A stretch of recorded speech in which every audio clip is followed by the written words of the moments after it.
আল্লাহর নবী বলেন, যেই সই জিনিসের জামিনদার হয়ে গেছে আমি নবীজি তোমাদের জন্য জান্নাতের জামিনদার হব। এই ছয় জিনিসের প্রথম নম্বর হলো, তোমরা যখন কথা বলবে তোমরা সত্য কথা বলবা। সুবহানাল্লাহ। এক নম্বর কি? ফাঁস না ফেল আমরা মাতুন না যে বলে আরে ফেল তো আগে ছিলাম, এখন তো ফাঁস করার নিয়ত করা দরকার। মাতুন না আপনারা। আল্লাহর হাবিব বলেন, ছয় জিনিসের জামিনদার হয়ে যাও, ছয়টা জিনিসের ব্যাপারে সতর্ক থাকবা, কমিটমেন্ট করো। ছয়টা জিনিসের ব্যাপারে আমার সঙ্গে কমিটেড হয়ে যাও, আমার সঙ্গে প্রতিজ্ঞাবদ্ধ হয়ে যাও। আল্লাহ রাসূল বলেন, আমি তোমার জন্য জান্নাতের জামিনদার হয়ে যাব, তোমাকে জান্নাতের কমিটমেন্ট দিব। আল্লাহর নবী বলেন, যখন কথা বলবে তখন তুমি সত্য কথা বলবা। বলুন না, এই আমলটা এমন আমল নয়, ব্যক্তিগত আমল নয়, ব্যক্তিগত আমল নয়। সমাজের মানুষ যদি সত্যবাদী হয়ে যায়, গোটা সমাজ ব্যবস্থাই সুন্দর হয়ে যাবে, ঠিক কিনা? আদর্শ সমাজ গঠনে আপনি কারে আদর্শ মানবেন? মুহাম্মদুর রাসূল সাল্লাল্লাহু আলাইহি ওয়াসাল্লাম সত্যবাদিতার উপর এত জোর দিয়েছেন, এত জোরালো ভাবে বলছেন, সত্যবাদিতার জিম্মাদার হয়ে যাও, জান্নাতের জিম্মাদার আমি হয়ে যাব। বলেন আর কি লাগে? এই সমাজে যত উশৃঙ্খলা, যত বিশৃঙ্খলা, যত দুর্নীতি, সব দুর্নীতির পিছনে মিথ্যা সবচাইতে বড় ভূমিকা রাখছে, ঠিক নেই? এই সমাজে যত নেতা তত বড় মিথ্যুক, যত বড় নেতা তত বড় বেঈমান। এটাই তো সমাজ। বুলকিস দেখি ফারলে আমারে প্রত্যাখ্যান করেন, দেখি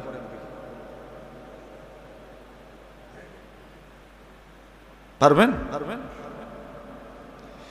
এই সমাজে মঞ্চে মঞ্চে, জায়গায় জায়গায়, বিভিন্ন মঞ্চে মিথ্যা বলার মতো নেতার অভাব নাই।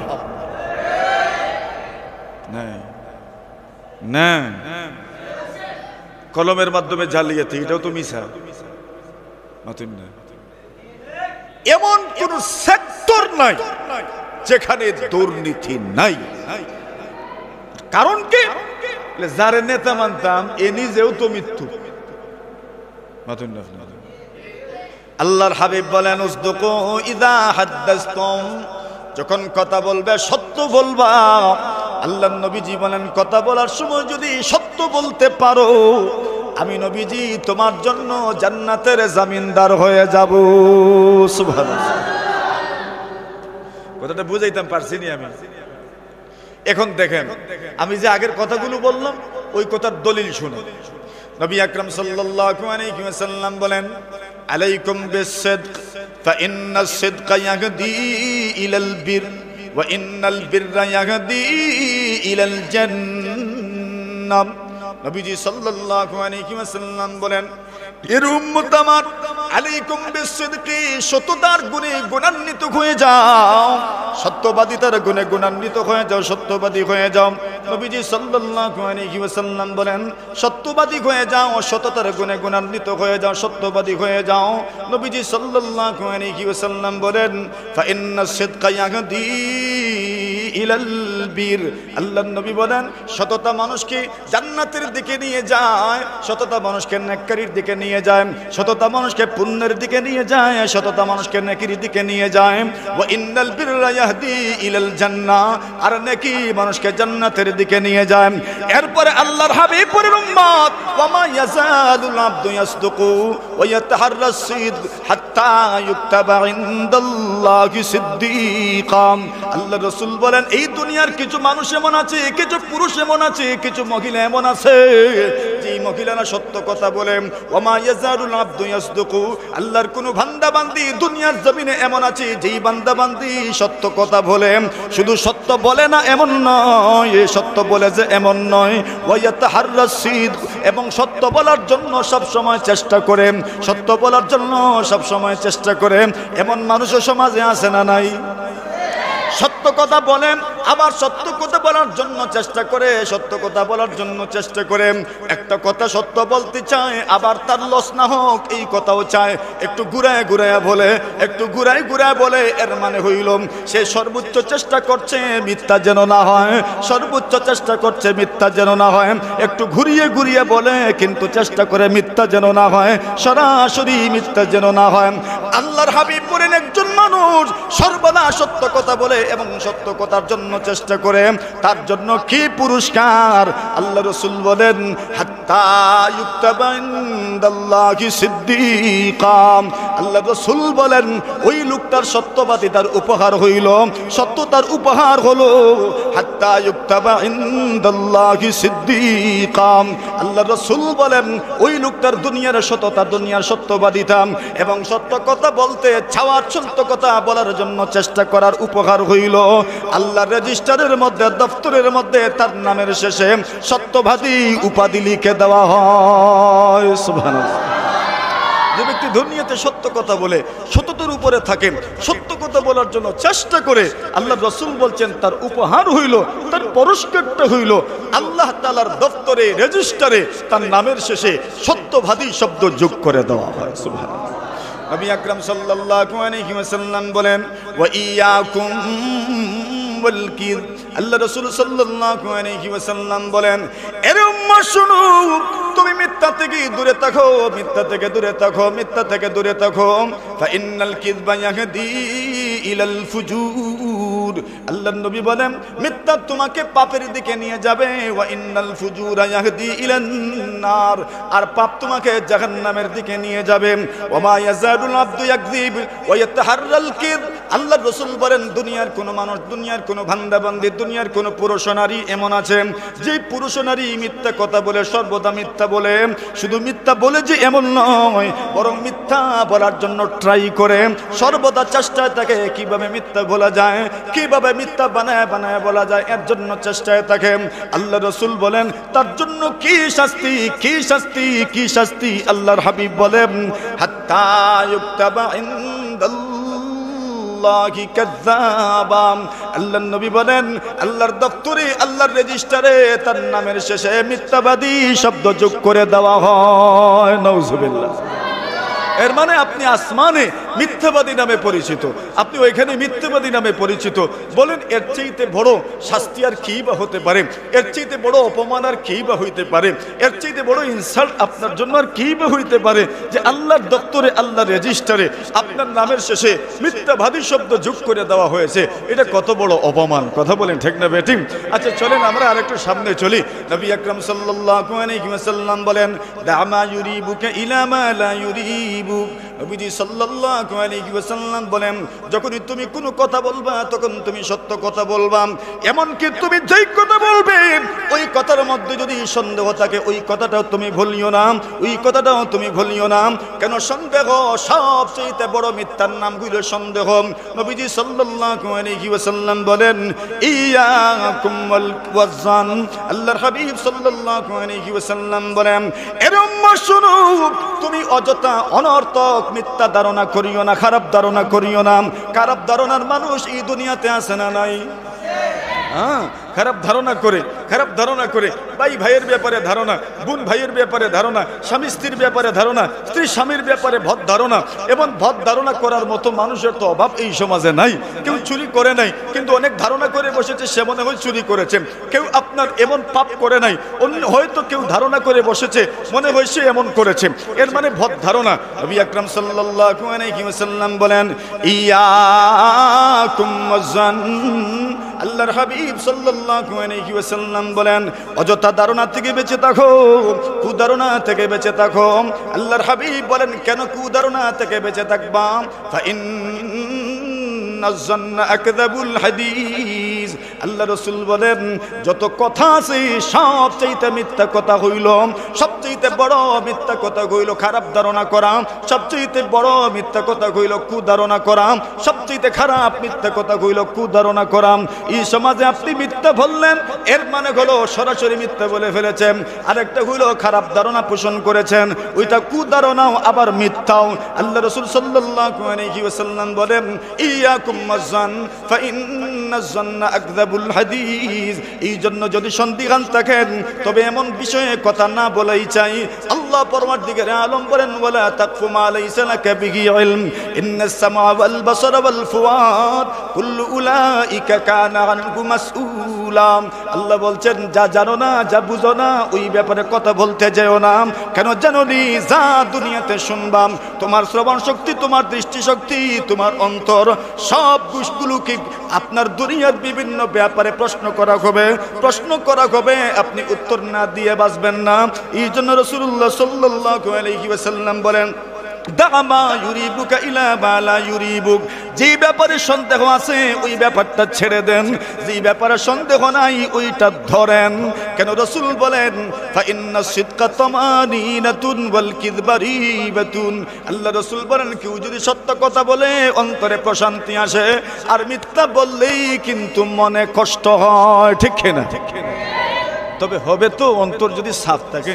আলহামদুলিল্লাহ, আমাদের রত্ন, আমাদের প্রিয়জন, আমাদের শ্রদ্ধাভাজন নোমানী সাহেব হুজুর দাবার পারাকাত হোম আঞ্জুমান সম্পাদক এসেছেন। শুকরিয়া জুরে সুরে আদায় করেন আলহামদুলিল্লাহ বলেন। নারায়ে তাকবীর। দ্বীন ইসলাম। কথা আমি আর দীর্ঘায়িত করব না, করছিও না, মাত্র কয়েক মিনিটে শেষ করছি। আল্লাহ রাসূল বলছেন, ওয়াউফু ইযা ওয়া'আদতুম। যখন তোমরা কোনো ওয়াদা করবে তখন পূর্ণ করো। কি করো? পূর্ণ করো। ওয়াদা করলে কি করো? বলেন। ওয়াদা করলে পূর্ণ করো। ওয়াউফু ইযা ওয়া'আদতুম। এরপরে 3 নম্বরে বলছেন, ওয়া'আদ্দু ইযা তুমিনতুম। যখন আমানত রাখা হবে ঠিক যথাযথভাবে, যথাযথ কর্তৃপক্ষের হাতে হস্তান্তর করো, ঠিক যথাযথভাবে ওইটার সংরক্ষণ করো। এরপরে বলছেন, ওয়াহফাজু ফুরুজাকুম। লজ্জাস্থানের হেফাজত করো। বলছেন, গুদ্দু আবসারাকুম। দৃষ্টি নত করো, দৃষ্টি নিচের দিকে রাখো। এরপরে বলছেন, ওয়াকুফু আইদিয়াকুম। জুলুম করিও না, জালিম হইও না। সুবহানাল্লাহ।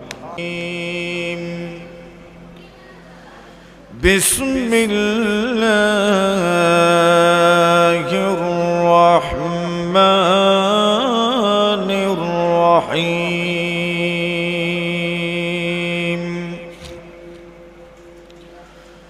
ওয়া আওহাইনা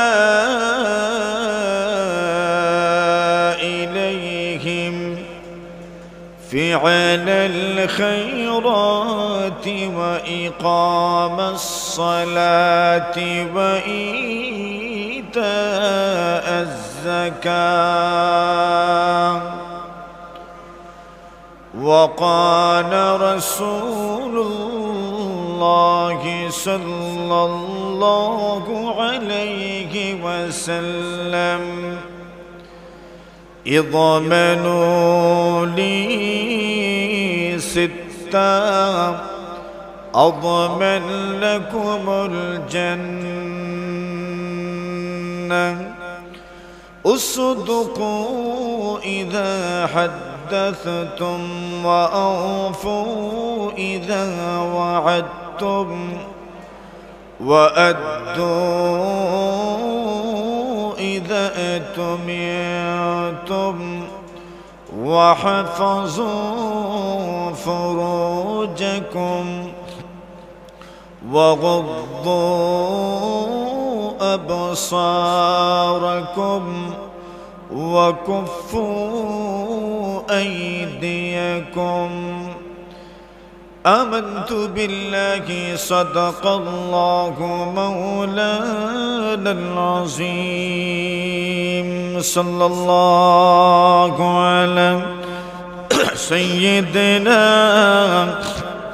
ومولانا محمد وعلى آله وأصحابه وسلم. لا إله إلا الله، لا إله إلا জোরে সুরে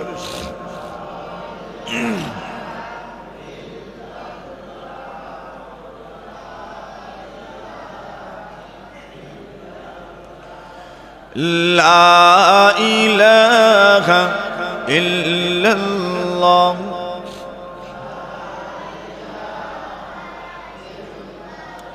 بلغ العلا بكماله كشف الدجى بجماله حسنت جميع خصاله صلوا عليه وآله إلهي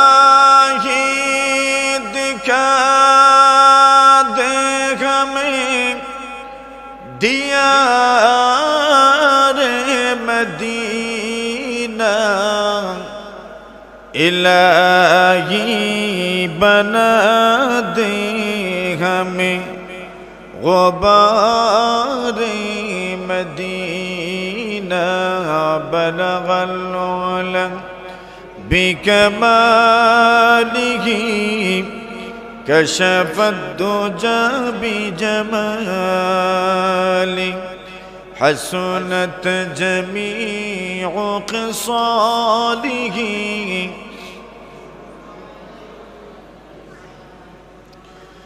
نفس الفداء لقبر أنت ساكنه فيه العفاف وفيه الجود والكرم بلغ العلا بكماله زر شر كشف الدجى بجماله حسنت جميع خصاله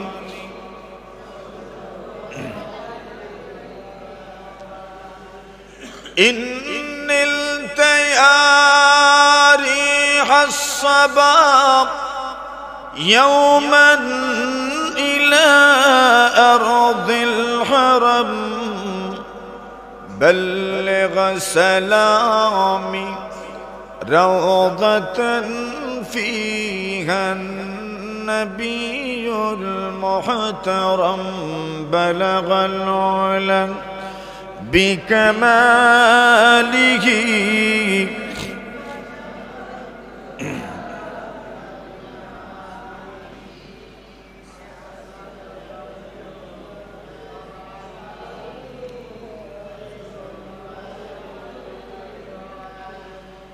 رہے میرے مسکن حوالی کعبہ بنے میرے مدفن دیار مدینہ بنے میرے مدفن دیار مدینہ بلغ العلا بكماله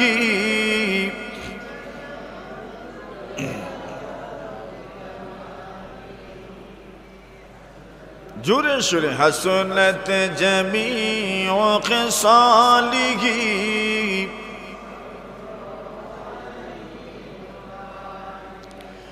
وأخشى سهام الموت تفجأ غفلة وما سار بي نحو الرسول ركاب بلغ العلا بكماله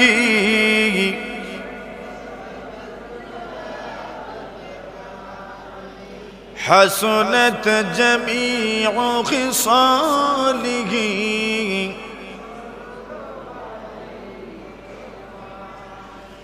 وأسعد أيامي ইযা কিলা হাযিহি মানাজিলু মিন গাদিল হিমা ওয়া কুবাবু বালাগাল উলা বিকামালিহি كشف الدجى بجماله حسنت جميع خصاله صلوا عليه وآله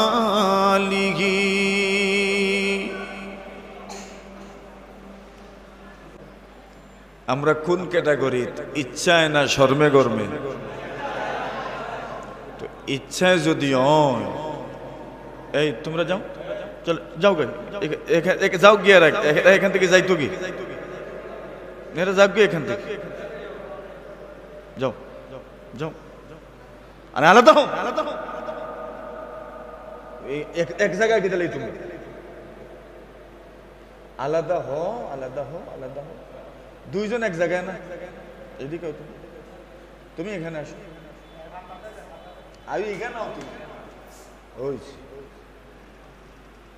এখন দেখতাম তুমি কেমনে গফ করো এর সাথে পারবা পারবানি পারতে না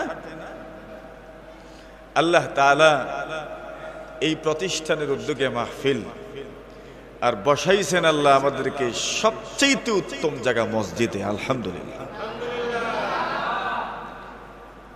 মোটামুটি শুক্রবারের পরে এই প্রথম আজকে তো রবিবার গেল শুক্রবারের পরে আজকেই প্রথম মসজিদে ঢুকেছেন এমন মানুষও তো আসুন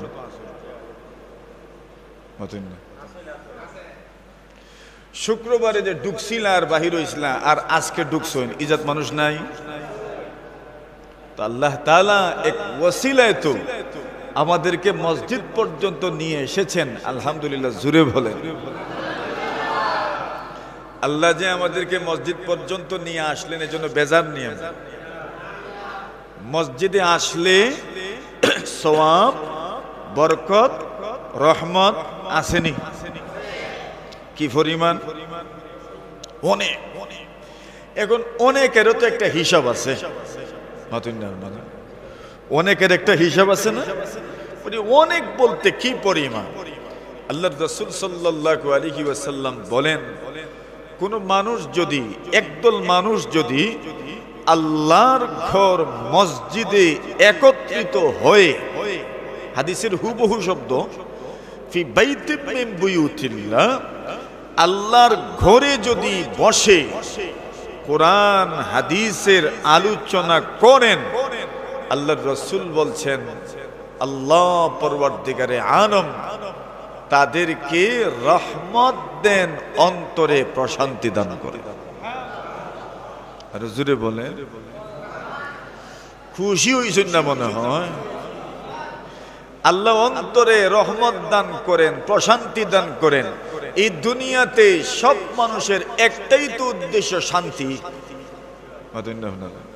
কে তো উদ্দেশ্য আর কিছু শান্তি তো উদ্দেশ্য আল্লাহর রাসূল বলছেন আল্লাহর ঘর মসজিদে বসে যখন মানুষ কোরআন সুন্নাহের আলোচনা করে ও শুনে প্রথম পুরস্কার আল্লাহ তাদের অন্তরে প্রশান্তি দান করেন।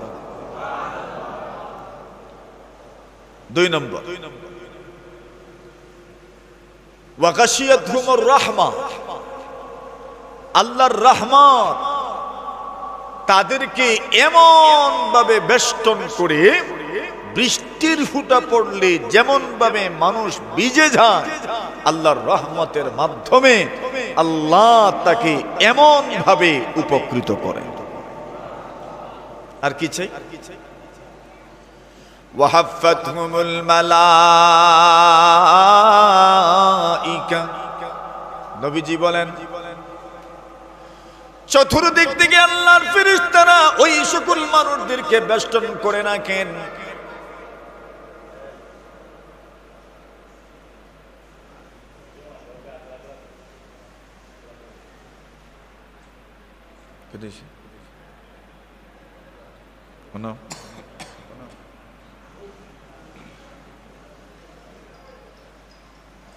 ওয়াহাফাতহুমুল মালাইকা, আল্লাহর ফেরেশতারা চতুর্দিক থেকে বেষ্টন করে রাখেন।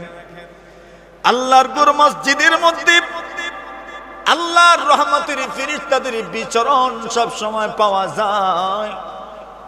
শুধু আল্লাহর ঘরেই না, আপনার ঘরে আল্লাহর রহমতের ফেরেশতাদের বিচরণ আছে। আপনি যখন রাস্তা দিয়ে যাও, আপনার সাথে আল্লাহর রহমতের ফেরেশতাদের বিচরণ আছে। আল্লাহ নবী, বিশ্ব নবীজি বলেন, যেই জায়গাতে আল্লাহর জিকির করা হয়, যেই জায়গাতে কোরআন সুন্নাহের আলোচনা হয়, ওই স্থানের চতুর্দিকে আল্লাহর রহমতের ফেরেশতারা দাঁড়ায় থাকেন। সুবহানাল্লাহ। শুধু চতুর্দিকে দাঁড়ায় থাকেন যেমন নয়, আল্লাহর নবীজি সাল্লাল্লাহু আলাইহি ওয়াসাল্লাম বলেন, আল্লাহর ফেরেশতাদের কাজ হলো, আল্লাহর ফেরেশতাদের জিম্মাদারি হলো ইলতামিসুনা মাজালিসাদ যিকর। আল্লাহর ফেরেশতারা আল্লাহর জমিনের মধ্যে আল্লাহর জিকিরের মজলিস তালাশ করেন, আল্লাহর জিকিরের মজলিস তালাশ করেন। যেখানে যান, চণ্ডীপুরের মসজিদে যখন আল্লাহর জিকির হয়, আল্লাহর ফেরেশতারা ওই জায়গাতে বসে পড়েন। আল্লাহর নবীজি সাল্লাল্লাহু আলাইহি ওয়াসাল্লাম বলেন, ওই ফেরেশতারা যখন আল্লাহর জিকিরের মজলিস যখন শেষ হয়, আল্লাহর ফেরেশতারা যখন আল্লাহর কাছে যান, আল্লাহ তাআলা প্রশ্ন করেন, আমার বান্দাদেরকে কোন অবস্থায় রেখে এসেছো? আল্লাহর ফেরেশতারা বলেন, আল্লাহ, এদেরকে দেখেছি আপনার জিকির করে, আপনার আলোচনা করে, আপনার কোরআন এবং আপনার সুন্নাহের আলোচনা করে। আল্লাহ বলেন, এরা কি চায়, কি চায়? আল্লাহ রাসূল সাল্লাল্লাহু আলাইহি ওয়াসাল্লাম বলেন, ফেরেশতারা জবাব দেন, আল্লাহ, এরা আপনার জান্নাতের মেহমান হতে চায়। কি হতে চায়? আরে বলেন বলেন, কি হতে চায়? আল্লাহ আপনার জান্নাতের মেহমান হতে চায়। আল্লাহ প্রশ্ন করেন, ফেরেশতারা আমার বান্দারা কি আমার জান্নাত দেখেছে? ফেরেশতারা জবাব দেন, না, আল্লাহ আপনার জান্নাত দেখে নাই। দেখছেন নি কেউ? আল্লাহ জান্নাত দেখছেন নি কেউ? কেউ তো দেখেন নাই। আল্লাহর ফেরেশতারা বলেন, আল্লাহ আপনার জান্নাত দেখে নাই, এরপর আপনার জান্নাত চায়, আপনার জান্নাতে যেতে চায়। চণ্ডীপুরের মানুষ, কমলগঞ্জের মানুষ আপনার জান্নাতে যেতে চায়। আল্লাহ জিজ্ঞাসা করেন, জান্নাত কি দেখেছি না দেখে নাই? এরপরেও জান্নাতের জন্য এত আগ্রহ যদি হয়, জান্নাত যদি দেখতো, তবে কি পরিমাণ আগ্রহ এদের থাকতো। আল্লাহ রাসূল বলেন, আল্লাহ পাক প্রশ্ন করেন, ফেরেশতারা জান্নাত দেখে নাই, এরপরও যদি জান্নাত পাওয়ার জন্য এমন ভাবে কোরআন সুন্নাহের মজলিসে বসে, তবে যদি জান্নাত দেখতো তবে কি হতো? আল্লাহর ফেরেশতারা বলেন, তবে তো আর কোনো কথাই নাই, সব সময় যেন জিকিরের মজলিসে বসে থাকতো। আল্লাহ রাসূল সাল্লাল্লাহু আলাইহি ওয়াসাল্লাম বলেন, আল্লাহ পাক রব্বুল ইজ্জত ওয়াল জালাল ফেরেশতাদেরকে সাক্ষী রেখে বলেন, যাও যাও, তোমাদেরকে সাক্ষী রেখে ঘোষণা দিলাম, ওই মজলিসে যারা বসেছে আমি আল্লাহ তাদের জীবনের সবগুলো গুনাহ মাফ করে দিলাম। আরো জোরে, আরো জোরে, আরো জোরে। আল্লাহ ফেরেশতাদেরকে সাক্ষী রেখে বলছেন, যাও, আমি এদের সব গুনাহ মাফ করে দিলাম। এবার আসেন, ওই জায়গায় বলছিলাম কেউ শর্মে গরমাইছে। আল্লাহর নবী, বিশ্ব নবীজি মুহাম্মদুর রাসূলুল্লাহ সাল্লাল্লাহু আলাইহি ওয়াসাল্লাম বলেন, আল্লাহ তাআলার ফেরেশতারা বলেন, আল্লাহ, একদল মানুষ তো আল্লাহর জিকিরের জন্য আসে নাই, কোরআন সুন্নাহের আলোচনা আগ্রহ ভরে শোনার জন্য আসে নাই, শুধুমাত্র এসেছে একটু দেখার জন্য, একটু দেখে যাওয়ার জন্য। যদি না আসে তবে মানুষ কি বলবে, জবাব দিবে কি? এই জন্য এসেছে শরম থেকে বাঁচার জন্য, শরমে আর গরমে এসেছে। আসলে আসার কোনো উদ্দেশ্য ছিল না, আসার কোনো উদ্দেশ্য ছিল না, শরমে গরমে এসেছে। আল্লাহর ফেরেশতারা বলেন, আল্লাহ, এদের নিয়ত যেহেতু ভালো নয়, সুতরাং এদেরকে তো আপনি মাফ করবেন তা হতেই পারে না। ইন্নামাল আমালু বিন্নিয়াত, মানুষের নিয়ত যেমন মানুষের নিয়তের উপর তার কর্মের সবগুলো বিষয় তার নিয়তের উপর নির্ভরশীল। বান্দার আমল আল্লাহ কবুল করবেন কিনা নিয়ত যেমন তার আমলের গুরুত্ব তেমন। নিয়ত যদি ভালো হয় তার আমলও ভালো হবে, নিয়ত যদি ভালো না হয় আমলও ভালো হবে না। কারো বান্দার নিয়ত যদি হয় আল্লাহর সন্তুষ্টি অর্জন যদি তার নিয়ত হয় তবে আল্লাহ তাকে তার উপর সন্তুষ্ট হয়ে যাবেন। আর যদি আল্লাহর সন্তুষ্টির নিয়ত না হয় তবে সওয়াব পাবে না, কোনো ধরনের ফলাফল পাবে না। ইন্নামাল আমালু বিন্নিয়াত, আল্লাহ রাসূল বলেন মানুষের আমল নির্ভরশীল তার নিয়তের উপর। আল্লাহর ফেরেশতারা বলেন আল্লাহ ওই মানুষগুলো যে মসজিদে ঢুকেছে আপনার জিকিরের জন্য ঢুকে নাই, কোরআন সুন্নাহের মাহফিল আল্লাহর জিকিরের মজলিসকে পছন্দ করে মসজিদে ঢুকে নাই, বিদায় এদেরকে তো মাফ করবেন। তাদের নিয়ত তো এইরকম ছিল না, তো মাফ করবেন কেমনে? আল্লাহ রাসূল বলেন, আল্লাহ পাক জবাব দেন, হুমুল কওমু লা ইয়াশকা বিহিম জালিসুহুম হাউলা ইল্লাযীনা লা ইয়াশকা বিহিম জালিসুহুম। আল্লাহ রাসূল বলেন যারা সহি নিয়তে এসেছে, নিয়ত করে এসেছে তাদেরকে তো আমি মাফ করব। এদের সাথে যারা বসবে আমি আল্লাহ তাদেরকেও বঞ্চিত করব না। আমি আল্লাহ রব্বুল আলামিন এদের ওসিলায় তাদের জীবনের গুনাহ মাফ করে দিব।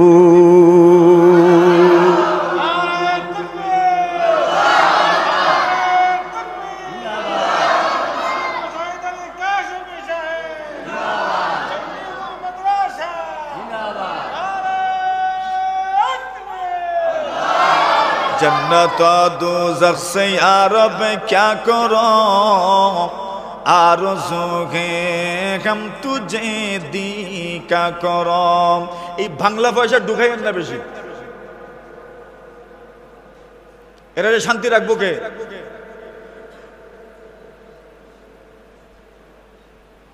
जन्नत दोज़ख से या रब क्या करो, आरज़ू है हम तुझे दिखा करो।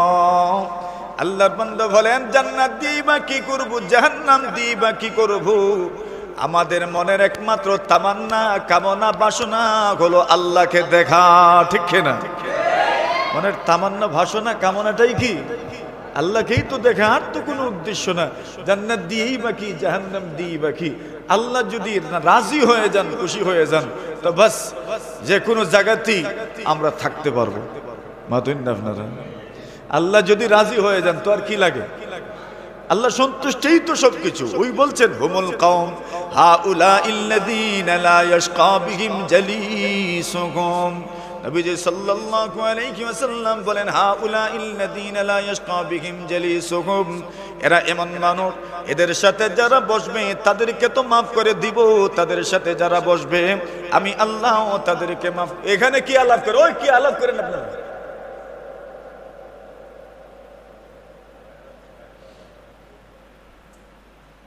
হাউলা ইল্লাযীনা লা ইয়াশকা বিহিম জালিসুহুম। আমারটার চাইতে আপনারা আরো গুরুত্বপূর্ণ কথা বলছেন। আরে আল্লাহর ঘর মসজিদ, এমনিতেই তো দুনিয়াবি কথাবার্তা বলা নিষেধ, আর ওইদিকে ওয়াজ চলছে, কোরআন হাদিসের আলোচনা চলছে, আর আপনারা অন্য কথায় ব্যস্ত। এই মজলিসের দাম বুঝুননি সাহাবকল আপনারা। এটা কি বলছে একটা অনুষ্ঠান, একটা উৎসব? মাতুন না, যদি জিক্রের মজলিস, কোরআনের মজলিস, এর আদব আছে না নাই? আর তো মসজিদ। সুবহানাল্লাহ, রাগ করে নাই আমার মাথে, করলেই বা কি বলে,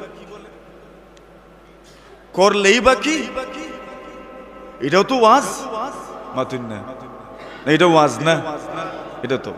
আসেন মূল কথায় চলে যাই। আমি আপনাদের সামনে এক হাদিস পড়েছি এবং কোরআনে মাজিদের আয়াতের এক অংশ আমি তিলাওয়াত করেছি। আল্লাহ তাআলা অনেক নবী রাসূলের আলোচনার পরে আল্লাহ বলছেন নবী রাসূলদেরকে আমি আল্লাহ তাআলা কি আদেশ করলাম।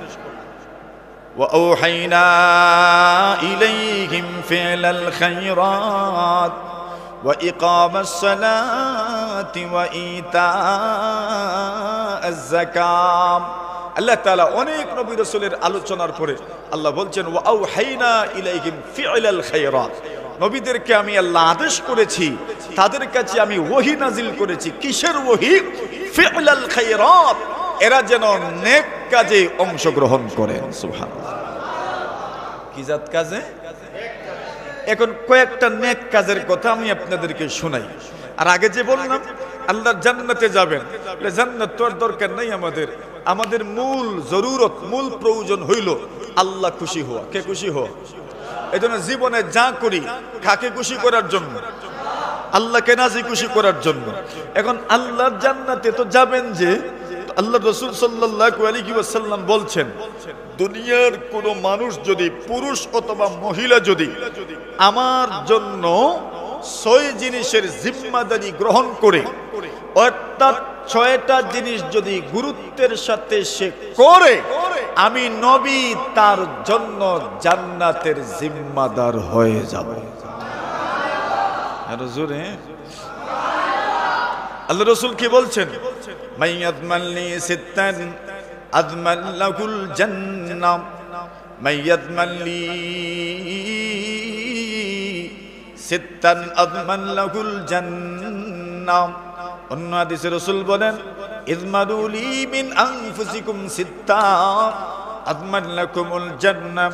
নবী বলেন তোমরা নিজেদের থেকেই প্রত্যেকে মানসিকভাবে প্রস্তুত হয়ে যাও, 6টা জিনিসের জামিনদার হয়ে যাও, মানে 6টা অভ্যাসে অভ্যস্ত হয়ে যাও। আল্লাহ রাসূল বলেন আমি তোমাদের জন্য আল্লাহর জান্নাতের জামিনদার হয়ে যাব। আল্লাহ নবীজির কথা। আচ্ছা, নবী যদি জামিনদার হইন, কিতা মনে করুন মিস হইব? জোরে কই। এই দুনিয়াতে মানুষের জামিনদার বানায় কারে? গণ্যমান্য ব্যক্তিরে জামিনদার বানায়। দেখছেন না কত মানুষ দুনিয়াতে জামিন হইয়া ফকির হইছেন। আগের যুগে মানুষের জবানের বড় দাম ছিল, জবানের বড় দাম ছিল। মধ্যখানে পড়তেন আর বলতেন আচ্ছা ঠিক আছে তুমি মানিলাও রে বা, আমি দিব নে। ইজ্জতের মানুষ নাই, এখন আছে দুনিয়াতে, এটা চলে। জিম্মাদারি, জামিন হওয়া, কাফিল হওয়া, জিম্মাদার হয়ে যাওয়া। বলছেন কেউ যদি কারো জিম্মাদার হয়ে যায় তাহলে আল্লাহু আকবার, আল্লাহর রাসূল বলছেন তুমি আমার জন্য 6 আমলের জিম্মাদার হয়ে যাও, আমি তোমার জন্য জান্নাতের জিম্মাদার। মানে আমি গ্যারান্টি দিলাম। এটার অর্থ কি? আমি গ্যারান্টি দিলাম, নিশ্চয়তা দিলাম, আমি তোমাকে জান্নাতে পৌঁছায় দিব। সুবহানাল্লাহ। জামিন হও, আল্লাহ জামিন হন। আল্লাহ কি হন? হুজুরে বলেন আল্লাহ জামিন হন। কিয়ামতের কঠিন ময়দানে আল্লাহ মানুষের বিপক্ষে দাঁড়াবেন। নাউজুবিল্লাহ বলে। ওই হতভাগা কে যার বিরুদ্ধে আল্লাহ দাঁড়াবেন? কে ওই হতভাগা যার বিরুদ্ধে স্বয়ং রব দাঁড়িয়ে যাবেন? ইয়াকুলুল্লাহু সালাসাতুন আনা খাসামুকুম ইয়াউমাল কিয়ামাহ।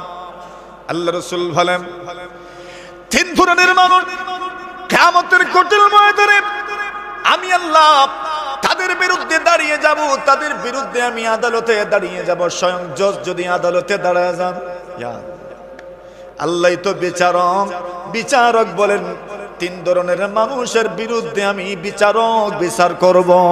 সুবহানাল্লাহ। সালাসাতুন আনা কাসামুকুম ইয়াউমাল কিয়ামাহ। 3 ধরনের মানুষের বিরুদ্ধে আমি দাঁড়িয়ে যাব।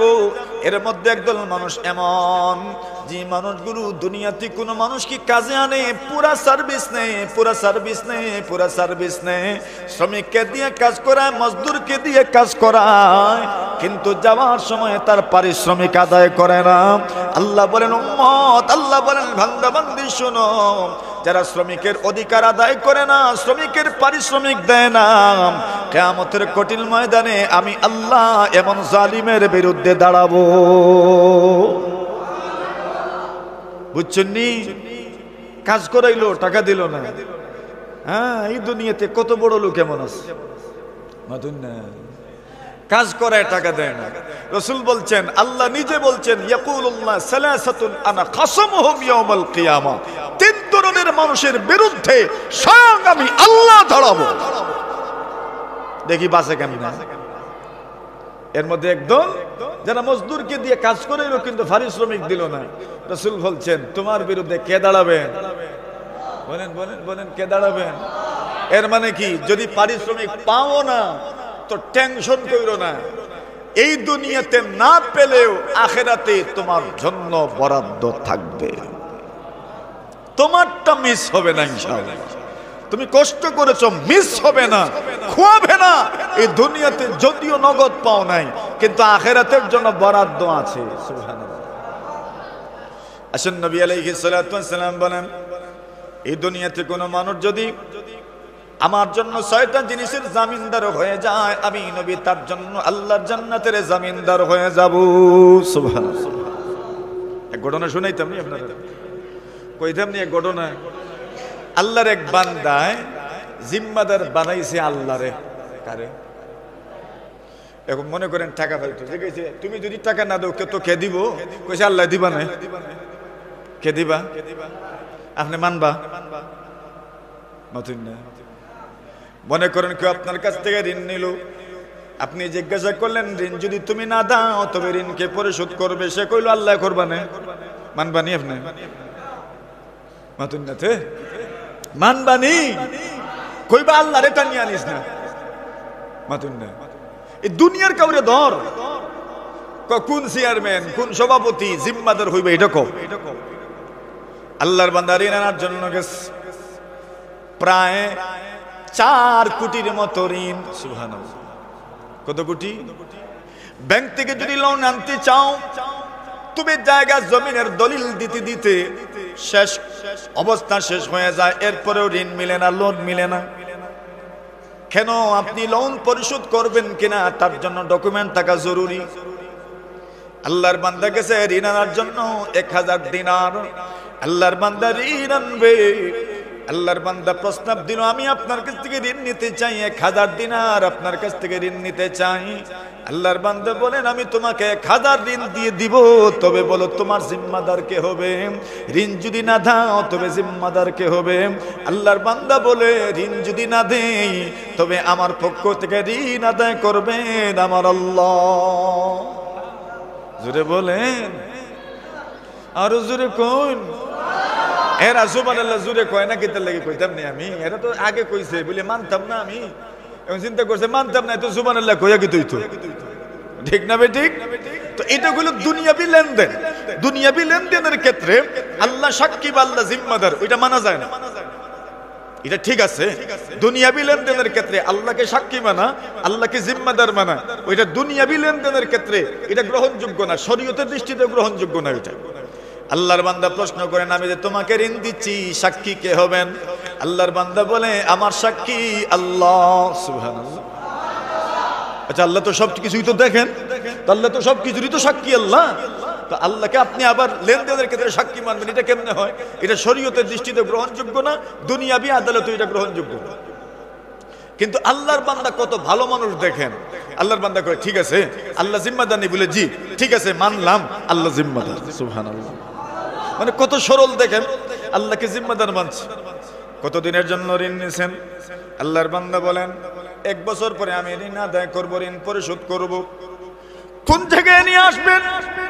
আমি নদী পার হয়ে যেই পারে এসেছি আপনার বাড়িতে আমি ঋণ পরিশোধ করার জন্য আসব। আল্লাহর বান্দা নির্ধারিত টাইমে ঋণ পরিশোধ করার জন্য নদীর পাড়ে আসলেন। নদী পার হওয়ার জন্য নৌকা তালাশ করেন, কোন ধরনের নৌযান নাই, কোন ধরনের পানি জাহাজ নাই, নদী পার হবেন। সকাল থেকে সন্ধ্যা পর্যন্ত অপেক্ষা করেন, কিন্তু কোন নৌযান পান না, কোন নৌকা পান না, জাহাজ পান না নদী পার হওয়ার জন্য। আল্লাহর বান্দা পুরোটা শরীর ঘেমে যাচ্ছে, সকাল থেকে সন্ধ্যা পর্যন্ত এখানে দাঁড়িয়ে আছেন। আজকের দিন ঋণ পরিশোধ করব বলে ওয়াদা করেছেন, আল্লাহকে সাক্ষী মেনেছি, আল্লাহকে জিম্মাদার মেনেছি। এইবার যদি আজকে আমি ঋণ পরিশোধ না করি তবে আমি আমার আল্লাহর ইজ্জত নষ্ট করলাম। সুবহানাল্লাহ। দেখছেন তার চিন্তা, কত ভালো মানুষ, এও ভালো মানুষ। আল্লাহর বান্দা বলে আমি যদি ঋণ পরিশোধ করতে না পারি তবে আমি আমার আল্লাহকে কি জবাব দিব? আমার আল্লাহকে আমার মামলায় টেনে নিয়ে এসেছি, আমার আল্লাহকে আমার লেনদেনে টেনে নিয়ে এসেছি। আজকে যদি ঋণ পরিশোধ করতে না পারি, আল্লাহকে সাক্ষী মেনেছি, আল্লাহকে জিম্মাদার মেনেছি, তবে আমি ঋণ পরিশোধ যদি না করি তবে আমি আমার আল্লাহর ইজ্জত নষ্ট করলাম। আল্লাহর বান্দা বলে সন্ধ্যা পর্যন্ত অপেক্ষা করলাম কিন্তু কোনো মানুষ খুঁজে পাইলাম না, নৌকেও খুঁজে পাই নাই।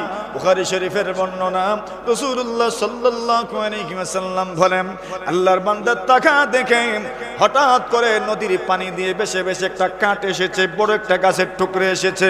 আল্লাহর বান্দা গাছের টুকরাকে থামাইলো, গাছের টুকরাকে আটকাইলো, এর ভিতরে 1000 দিনারের তলি এবং একটা চিরকুট লিখে দিল, আল্লাহর ওলি গো আমি হইলাম অমুক, আপনার কাছ থেকে অমুক দিন ঋণ নিয়েছিলাম 1000 দিনার, কিন্তু আমি আদায় করতে পারি নাই।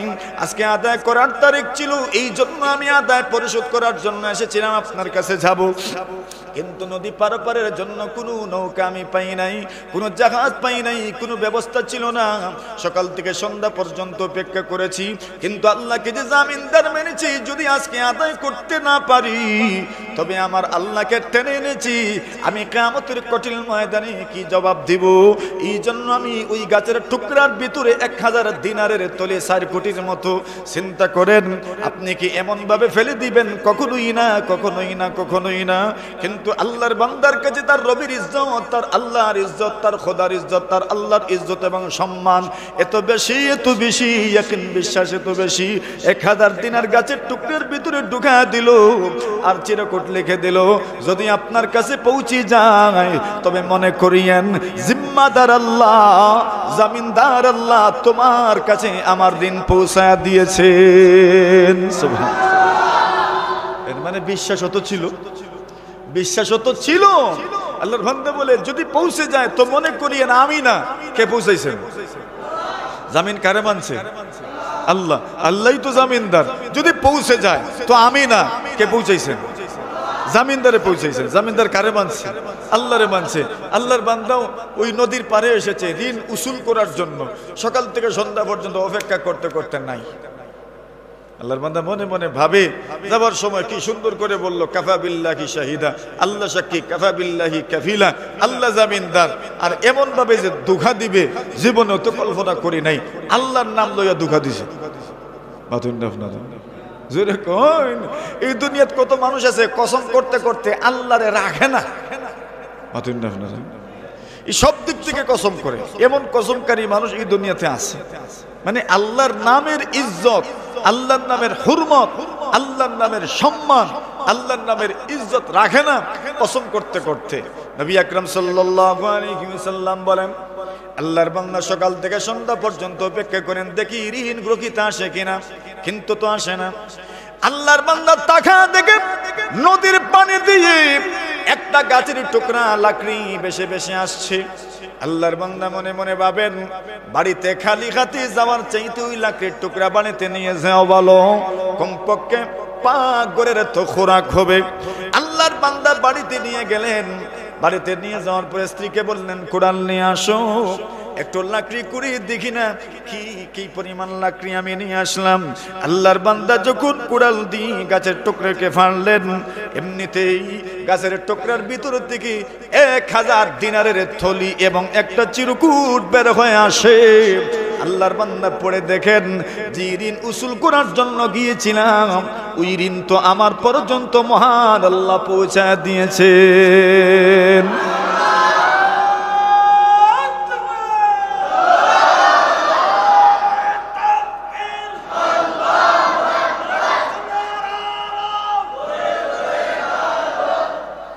কি বুঝলেন? জিম্মাদার আল্লাহ। রাসূল বলছেন মাইয়াজমালি মা বাইনা লাহিয়াই ওয়া মা বাইনা রিজলাই ওয়া মা বাইনা রিজলাই ওয়া মা বাইনা ফাখিদাই আযমান লাহুল জান্নাহ। আল্লাহর নবী বলেন দুনিয়ার কোন মানুষ যদি তার জিহ্বার জিম্মাদারি নিয়ে নেয়, আল্লাহ রাসূল বলেন দুনিয়ার কোন মানুষ যদি তার লজ্জাস্থানের জিম্মাদারি নিয়ে নেয়, দুনিয়ার কোন মানুষ যদি তার জবানকে নিয়ন্ত্রণ করে নিতে পারে, দুনিয়ার কোন মানুষ যদি তার লজ্জাস্থানের নিয়ন্ত্রণ করতে পারে, হারাম তরিকায় তার যৌন কামনা পূর্ণ করে না, হারাম কোনো কথা বলে না, আল্লাহর নবীজি বলেন যেই ব্যক্তি তার মুখের মধ্যখানের জিহ্বাটার জিম্মাদারি নিয়ে নিবে, যেই ব্যক্তি জিহ্বার নিয়ন্ত্রণ করবে, যেই ব্যক্তি লজ্জাস্থানের নিয়ন্ত্রণ করবে, আল্লাহর হাবিব বলেন অমুক মানুষের জন্য আমি নবীজি জান্নাতের জিম্মাদার হয়ে যাব। বুঝছেন? জবানের নিয়ন্ত্রণ যদি নিয়ে নিতে পারে। রাসূল আকরাম সাল্লাল্লাহু আলাইহি ওয়াসাল্লাম বলেন আলা আদুল্লুকা আলা মিলাকি যালিকা কুল্লিহি, আল্লাহ রাসূল বলেন এই সব কিছুর নিয়ন্ত্রক শক্তি সম্পর্কে কি বলবো? সাহাবায়ে কেরাম বলেন কেন নয়, অবশ্যই বলুন। আল্লাহ রাসূল বলেন কুফা আলাইকা হাদিহি, রাসূল বলেন তোমার জবানটাকে নিয়ন্ত্রণ করো, জিহ্বাকে নিয়ন্ত্রণ করো। জিরমুহু সাগীরুন ওয়া জুরমুহু কাবীর। আল্লাহর বান্দা বলেন জবান এমন এক জিনিসের নাম যে জিনিসটা সাইজে ছোট কিন্তু তার অপরাধগুলো অনেক অনেক বড়, ঠিক না? জবানের সাইজ তো বসে দুটুকুই আর কি, কিন্তু তার অপরাধগুলো কত বড় বলে, অপরাধ এত বড় বড় অপরাধ, একজন মানুষ ধ্বংস হয়ে যাওয়ার জন্য বাস তার জবান ওই যথেষ্ট। নবী আকরাম সাল্লাল্লাহু আলাইহি ওয়াসাল্লাম বলেন এই জন্য বলেন উম্মত ইযমালু লি মিন আনফুসিকুম সিত্তা, তোমরা 6 জিনিসের জামিনদার হয়ে যাও, আমি নবীজি তোমাদের জন্য জান্নাতের জামিনদার হয়ে যাব। চণ্ডীপুরে কেউ কি আসো 6টা জিনিসের জামিনদার হবেন, নবী আপনার জন্য জান্নাতের জামিনদার হবেন, আসেননি এমন কেউ? বুঝেন নাই? বুঝেন নাই? তুলেন হাত, তুলেন দেখি কি বুঝিয়ে হাত তুলছে। 6 জিনিসের জামিনদার হবেন, 6টা জিনিস আপনি গুরুত্বের সাথে করবেন, 6টা জিনিসের ব্যাপারে আপনি সর্বোচ্চ সতর্ক থাকবেন। আল্লাহর নবী বলছেন আপনি যদি 6টা জিনিসের ব্যাপারে সতর্ক থাকার জিম্মাদারি নেন, আমি নবী তোমার জন্য জান্নাতের জামিনদার হয়ে যাব। সুবহানাল্লাহ। পারবেন নি? পারবেন নি? আরে হিম্মত তো আগে করেন, পারবেন নি? তুলেন হাত দেখি, 2 হাত তুলেন দেখি। ইযমানু লি মিন আনফুসিকুম সিত্তা আযমান লাকুমুল জান্নাহ। আল্লাহর নবী আমাকে বলেন নাই, আল্লাহ রাসূল মোল্লা মৌলবীদেরকে বলেন নাই, আল্লাহ আমাদেরকে বলেন নাই, রাসূল শায়েখদেরকে বলেন নাই, ওলিদেরকে বলেন নাই, আল্লাহর নবী দোকানদারদেরকে বলেন নাই, ব্যবসায়ীদেরকে বলেন নাই, চাকরিজীবীদেরকে বলেন নাই, আল্লাহ রাসূল সাল্লাল্লাহু আলাইহি ওয়াসাল্লাম ছাত্রদেরকে বলেন নাই, আল্লাহ রাসূল মুরব্বিদেরকে বলেন নাই, যুবকদেরকে বলেন নাই, সব সর্বসাধারণকে সম্বোধন করে বলছেন ইযমানু লি মিন আনফুসিকুম সিত্তান আযমান লাকুমুল জান্নাহ। নিজেরা প্রত্যেকেই জিম্মাদার হয়ে যাও, 6টা জিনিসের ব্যাপারে সতর্ক হয়ে যাও, আমি নবী সবার জন্য জান্নাতের জামিনদার হয়ে যাব, সবার জন্য। এখন আসেন 6টা তো শোনার দরকার আগে, মা তুই না আপনারা 6টা শুনিলেই তা। এখন 6টা আগে আগে আমরা বলি, এরপরে কোন জায়গায় গ্যাপ আছে, সমস্যা আছে, এটা তো ফুটে উঠবে। আল্লাহ রাসূল বলেন উসদুকু ইযা হাদাসতুম